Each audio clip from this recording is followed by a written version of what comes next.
هەمووتان لە ڕۆژی قیامەتە یەک بە یەک دێنە خزمەتی خوای گەورە. خوای گەورە بە تەنها قسە لەگەڵاکات.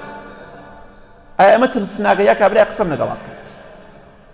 ئایا بیرمان لەوە کردوەوە حاڵمان دەبێ ئەو کاتە چۆن بێ کە خوای گەورە بە تەنها قسەمان لەگەڵاکە؟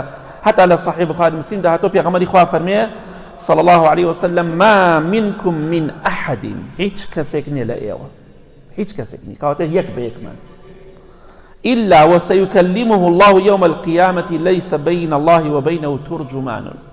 إلا الرجي قيامة خواي قورا قسە لەگەڵاکە لە بینی تۆ خوای گەورەدا، لە بینی خوای گەورە و ئێمەدا هیچ متەرجمێک و تەرجمانێک نییە.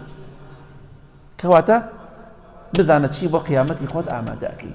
ڕۆژێک دێ لەگەڵ خوای گەورەدا تەنها دەبیتەوە، محاسبە دەکرێ، کەواتە چیت بۆ قیامەتی خۆت ئامادە کرد. ئەو لە پێشی هەمومانە بەخوا مەگەر خوای گەورە خۆی بزانە چەندە ترسناکە.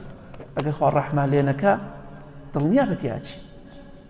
کەس ناتوانێت فریامان بکەوێت، هیچ کەسێک واسیتە نییە.